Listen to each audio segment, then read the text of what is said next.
20살 때부터 어떤 원칙을 가지고 그렇게 모으셨어요? 1년 동안에 목표했던 돈을 모으면 꼭 백화점 가서 가방을 샀어요. 제가 가계부 코칭 같은 걸 하다 보면 가장 큰 비용 지출이 식비예요.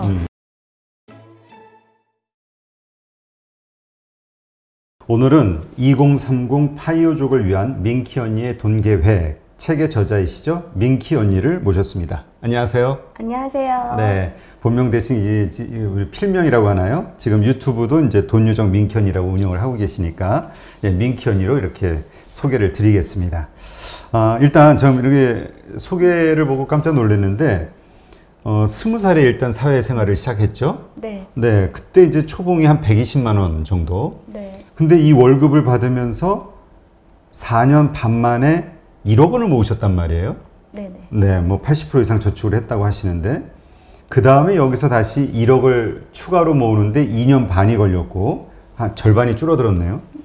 그리고 이 2억을 바탕으로 본격적인 투자를 시작해서 3년 만에 10억을 만들었다. 그리고 그 10억이 20억이 되기까지는 2년이 걸리지 않았다. 그래서 한 10여 년의 세월이 흐른 다음에 이제 은퇴를 하신 거죠. 작년에 은퇴하셨다고 했으니까. 네. 이거 정말 뭐 2030 세대분들이 보시면은 정말 부러워할 수밖에 없는 분인데 어떻게 이게 가능했는지 한번 좀 질문을 드릴게요. 일단 어떻게 월 초봉이 120만 원인데 어떻게 4년 반 만에 1억을 모을 수가 있었죠? 일단 저 자신을 잘 알았던 것 같아요. 제가 제 월급이 크게 상승할 거라는 기대를 많이 안 했어요. 그래서 그래도 돈은 더 많이 모으려면 당연히 수입이 많아야 되잖아요. 그렇죠. 그러니까 제 월급을 만족하지 않고 주말이나 아니면 남는 짬내는 시간에서 제가 할 수 있는 일들을 조금 더 해서 월급 외에 다른 추가 소득을 조금 더 벌으려고 노력을 했어요. 그러다 보니까 월급은 120만 원이지만 실제로 버는 돈은 한 200 정도 벌었던 것 같아요. 그 당시에. 네, 거기서 절약을 좀 치중히 많이 해서 한 달에 80%, 90%까지 저축을 했습니다. 그때 부모님하고 같이 살으셨나요? 네, 같이 살았습니다. 그러니까 생활비 안 내도 되니까 80%, 90% 혼자 사는 분은 좀 쉽지는 않겠지만 근데 요새는 네. 다 젊은 분들 부모님하고 사니까. 네. 근데 그렇게 하는데 뭐 중간에 힘들 수 있잖아요. 뭐 하고 싶은 것도 하고 또 요즘 뭐 젊은 분들 보면은 뭐 화장품도 사고 싶고 옷도 사고 싶고 뭐 맞아요. 사고 싶은 게 너무 많죠. 저 역시 주변의 친구들이 그런 돈에 대해서 좀 생각이 아직은 자리 잡지 않는 친구들이 많았고 저도 그랬어요.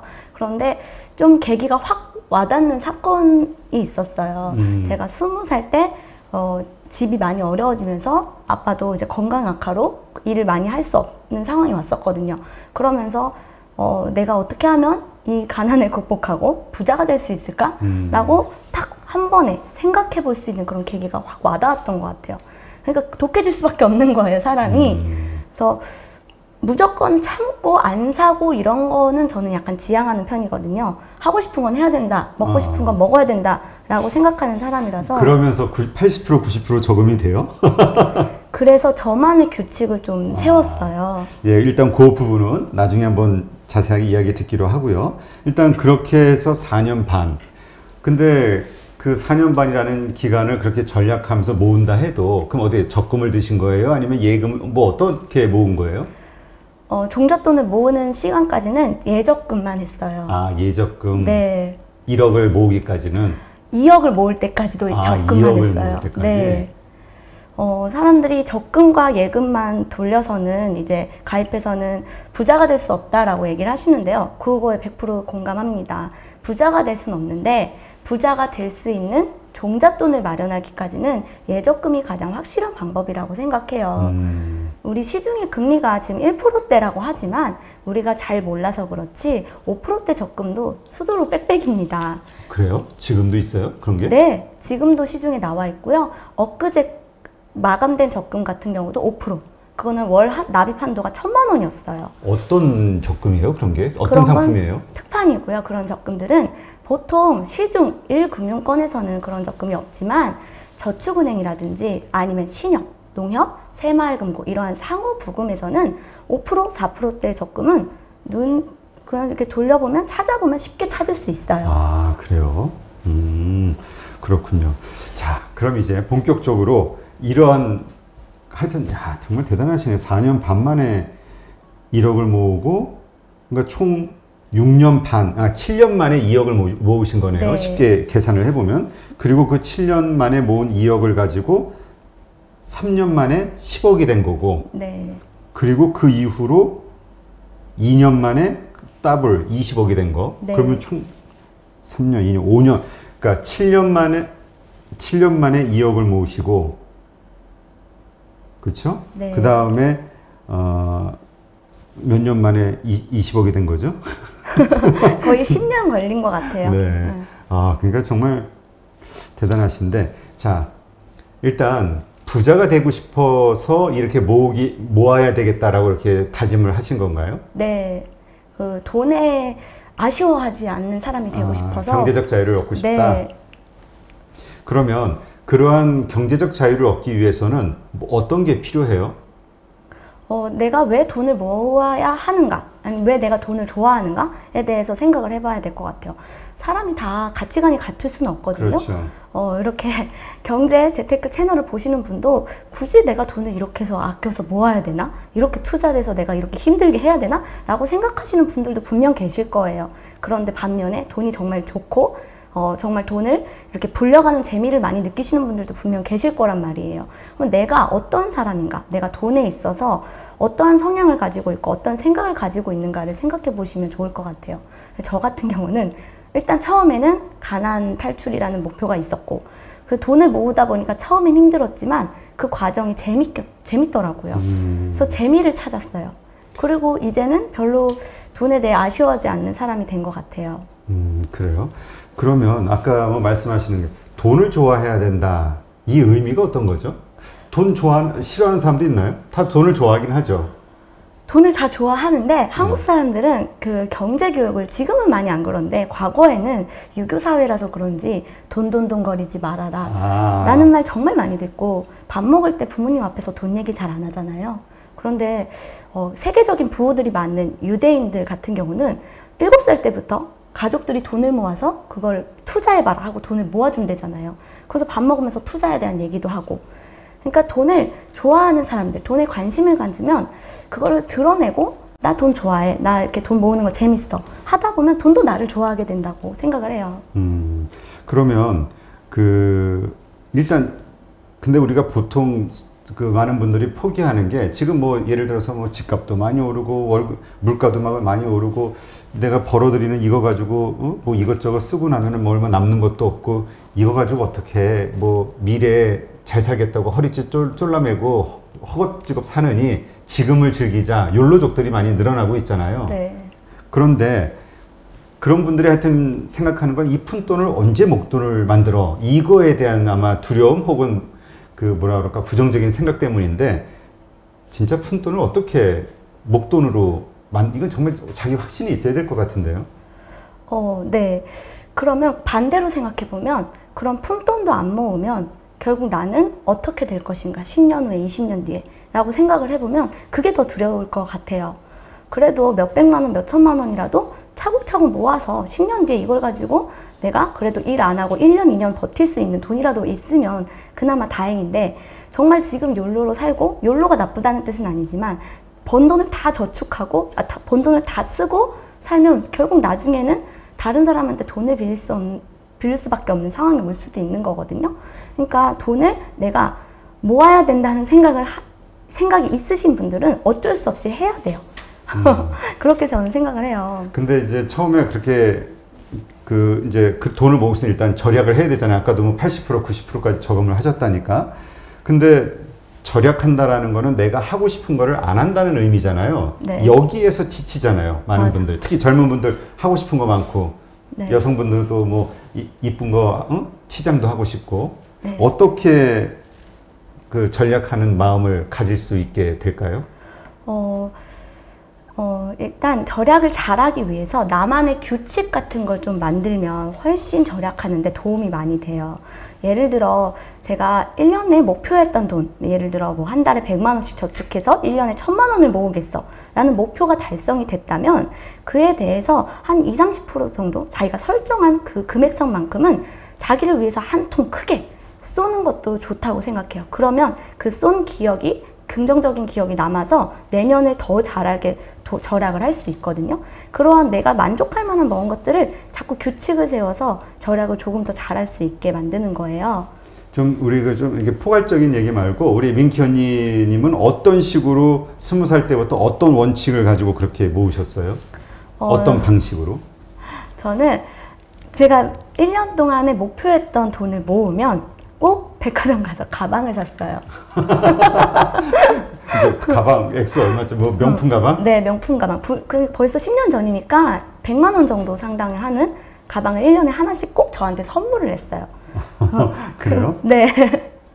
그러면 그 가방을 들고서 이제 오늘 이번에 이 가방을 샀으니까 올해 더 잘해서 내년에 또 좋은 거 사야지 라는 이렇게 동기부여가 되더라고요. 그러니까 제가 가방을 좋아했으니까 그게 가능했던 거예요. 자기가 좋아하는 것에 대해서 이제 우리 민키님은 가방이고 다른 분은 이제 자기가 좋아하는. 네. 그래서 계속 힘든 거를 극복할 수 있게 하는 거죠. 근데 그 돈까지도 모아야 되는 거 아니에요? 근데 적절한 당근과 채찍이 분명히 필요하거든요. 자기 스스로에게도? 네. 자, 그렇다면 때로는 하다가 좀 이렇게 지치거나 이제 포기하고 싶다 이런 생각 들 때는 없었나요? 있죠. 그게 없으면 사람이 아니에요. 언제 그런 생각이 들어요? 좀 주변에 나보다 좋은 걸 뭔가를 들고 있다든지 뭐 그런 20살 때 20살 때 어릴 그렇죠. 때니까. 어린 마음에 그럴 수도 있고 또 다른 편으로는 누가 집을 샀는데 그 집이 얼마나 올랐더라, 아니면 주식을 했는데 뭐 대박 났더라. 요즘 코인 얘기 많으니까 누가 코인 사서 몇십억 부자 돼서 은퇴했더라, 이런 얘기 들으면 현타가 오죠. 안 올 수가 없죠. 그런데 그러면 이제 내 통장을 보면 많이 모으지 못했네, 그거랑 비교가 되잖아요. 근데 항상 비교는 다른 사람하고 비교해서 찾아오는 거거든요. 내 스스로 나와 비교를 하면 훨씬 좋아요. 작년에 나보다 잘했네, 10년 전에 나보다 발전했네 라고 생각하면 내가 더 발전할 수 있어요.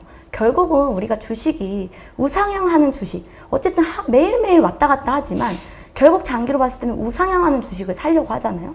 그거랑 똑같아요. 내 통장이 어쩔 때는 지출이 많고 어쩔 때는 이렇게 저축을 많이 했지만 결국 1년 동안 봤을 때 어느 달은 왔다 갔다 하지만 결국은 우상향해서 작년보다 돈을 더 많이 모았으면 된 거예요. 그렇게 접근하시면 조금 편할 것 같아요. 그래요? 그러니까 요즘 예전 나이 드신 분들의 방법하고는 약간 틀리네요. 그렇죠? 무조건 아끼면서 전략하는데 적절하게 자기 자신에게 보상을 해주면서 전략을 해야 된다. 그럼에도 불구하고 현타가 올 때가 있잖아요. 네. 그럴 때는 어떻게 탈출해요? 어쨌든 그때가 위기잖아요. 이게 어떤 분은 그때 몰라 그래서 깨가지고 진짜 막 펑펑 쓰고 다니는 분도 있다고 실제로 보니까. 그게 나만의 원칙이 없어서 그래요. 우리 투자할 때도 원칙을 만들어 놓고 다들 투자하시잖아요. 그것도 절약에도 분명히 원칙이 필요하거든요. 아까 당근과 채찍 얘기를 했듯이 1년이라는 그건 큰 규칙이고 원칙이고요. 생활에서 자잘하게 나만의 원칙을 만들어 놓는 거예요. 예를 들어 저 같은 경우는 짜잘하게 현타가 오면 스타벅스 가서 커피랑 디저트를 시켜서 먹어요. 그래요? 그러면서 이제 적절하게 소비해주네. 그렇죠. 적절하게 소비하면서 생각을 하는 거죠. 내가 오늘은 이랬는데 내년은 더 잘할 거야. 이런 식으로 조금 생각을 하고 그러면 이제 그때만 참으면 조금 이제 괜찮아지거든요. 그리고 소비 이연이라고 있어요. 이거는 내가 소비를 하고 싶을 때 그리고 뭐 통장을 깨서 뭔가를 하고 싶을 때 그때만 잠깐 참는 거예요. 다음 주에 해보자. 라고 생각해보면 그 다음 주에 가서는 생각이 정리되고 감정이 정리돼서 내가 왜 그런 어리석은 생각을 했을까? 라고 다시 나 자신을 다잡을 수 있어요. 전에 저희 역시 경제적 자유를 얻으시고 그런 분이 있는데 그분 말씀 들어보니까 직장 생활할 때 동료들 이렇게 가면은 이제 뭐 점심 가서 얻어먹고 같이 점심값까지 아꼈다고 그랬는데 뭐 이렇게 많이 주변에서 얻어먹거나 이러진 않아요? 저희는 다 더치페이 세대라서. 그렇군요. 이게 참 연령대에 따라 좀 틀리네요. 그러니까 남한테 피해도 안 끼치고 그냥 내 스스로에게도 적당하게 보상해가면서 그러면서 전략을 한다. 네, 그리고 요즘은 스마트한 세대잖아요. 그래서 우리가 조금만 찾아보면 조금 소비도 할 겸 소비도 하면서 아주 초저가로 뭔가를 할 수 있는 것들이 많아요. 그게 뭐예요? 저는 주로 제가 20살 때 아이폰이 처음 나왔어요. 그래서 아이폰 이제 스마트폰으로 할 수 있는 앱테크라는 게 조금씩 발을 제가 들였거든요. 그래서 앱테크를 활용하면 정말 맛있는 거 그리고 정말 예쁜 것들을 공짜로 또는 아주 저렴하게 90% 할인가로 구매도 가능해요. 잘 이해가 안 되는데 앱테크가 뭐예요? 앱을 통해서 돈을 번다라고 해서 앱테크예요. 아, 전에 그 우리 뭐 슬라이드인가 뭐 이렇게 캐시 광고 슬라이드. 보면 캐시 슬라이드 네. 광고 보면은 적립되고 돈 뭐 이런 네, 거. 그건 앱테크의 아주 기본 아, 1단계입니다. 기본이에요? 네. 2단계는 뭐예요? 2단계는 이제 금융 계열의 앱이에요. 하나은행, 뭐 신한은행 이런 은행 어플 다 각각의 포인트를 모을 수 있는 어플들이 있어요. 그래서 그게 다 통장으로 또 출금도 되거든요. 그래서 그렇게 해서 2단계라고 제가 나름 설정해 놨어요. 아, 하긴 그 자세한 거는 모르지만 저도 얼마 전에 그 토스인가 뭐 이렇게 했더니 뭐 주변 사람은 뭐 주식도 몇 주 증권 주고 네, 맞아요. 그 다음에 뭐 예금 뭐 개설했다고 뭐 몇백 원인지 천 원인지 이렇게 보내주긴 하더라고요. 네. 예, 그런 식으로 그러면 전 은행들에서 다 그렇게 모은다고요? 그렇게 모을 수도 있어요. 네. 아, 몇 개 은행에서 그렇게 활용했어요? 한 6개 정도는 되는 것 같아요. 이 신세대들의 그 전략법과 돈 모으는 법이네요. 그런데 그러면서도 왜 먹고 싶은 거 많을 때 있잖아요. 한참 네. 때. 네. 지금 뭐 20대 때 이렇게 돈을 모으신 거니까. 그럴 때는 어떻게 해요? 먹어야죠. 먹어요? 여자분이니까 좀 그런데 보통 남자들은 또 그 나이 때 되면은 또 연애도 하고 하잖아요. 여자친구도 있고, 물론 뭐 남자친구도 있으셨을 거고. 그랬을 때 보통 데이트하다 보면 또 비용이 많이 나가잖아요. 돈 쓰는 네, 거. 네. 어때요? 그런 거는? 데이트하기 전에 약간 저랑 비슷한 사람을 만나서 그런지 그런 문제는 거의 없었어요. 아, 그래요? 네. 그러니까 많이 안 쓰고? 많이는 안 쓰지만 할 거는 좀 많이 했던 것 같아요. 근데 둘 다 반반이라든지 아니면은 제가 4, 남자가 6 이런 정도로 내서 데이트를 했습니다. 아, 남자가 100을 내진 않았네요. 그럼요. 네, 알겠습니다. 자, 그렇다면 이제 절약의 첫걸음이 이제 현명한 소비다 뭐 이런 게 책에서도 나오는데, 근데 여기 보니까 식비를 줄이는 마법의 식단표라는 팁이 들어있어요. 이거는 네. 뭘 얘기하는 겁니까? 제가 가계부 코칭 같은 걸 하다 보면 가장 큰 비용 지출이 식비예요. 근데 그 식비 중에서도 냉장고에 들어가는 식재료 비용이 정말 많이 들거든요. 그리고 우리가 사놓으면 잃어버리는 경우도 많잖아요. 잊어버리는 경우도. 그래서 식단표를 만드는 거예요. 예를 들어 제가 감자를 사왔어요. 그러면 그 감자 한 재료 가지고 만들 수 있는 국, 그리고 만들 수 있는 메인 재료, 메인 반찬, 만들 수 있는 밑반찬을 생각해 보는 거예요. 근데 감자만 가지고 요리를 하면 영양소가 조금 안 맞을 수 있잖아요. 그래서 식단을 짤 때 재료를 2개를 혼합을 해서 짜요. 감자가 단백질이 많으니까 감자 말고 뭐 양파, 야채 양파를 같이 해서 2개로 식단을 조합해서 만드는 거죠. 감자로 만들 수 있는 요리를 쫙 생각해보고 양파로 만들 수 있는 요리를 쫙 생각해봐서 그 2개를 섞는 거예요. 그러면 2개 가지고 요리를 하기 때문에 요리하는 법도 시간도 짧아지고요. 식재료도 풍성해지고 그때 다 해서 먹을 수 있기 때문에 식재료 값도 완전 많이 절약이 됩니다. 그래서 이제 식단도 그렇게 해야 된다. 식단표를 만들어야 된다. 식재료 비용이 많이 드시는 분들은 그렇게 하는 게 훨씬 도움이 돼요. 근데 그 남자친구분하고는 결혼을 하신 건가요? 노코멘트 하겠습니다. 아니, 왜냐면, 결혼을 하셨나요? 네. 죄송합니다.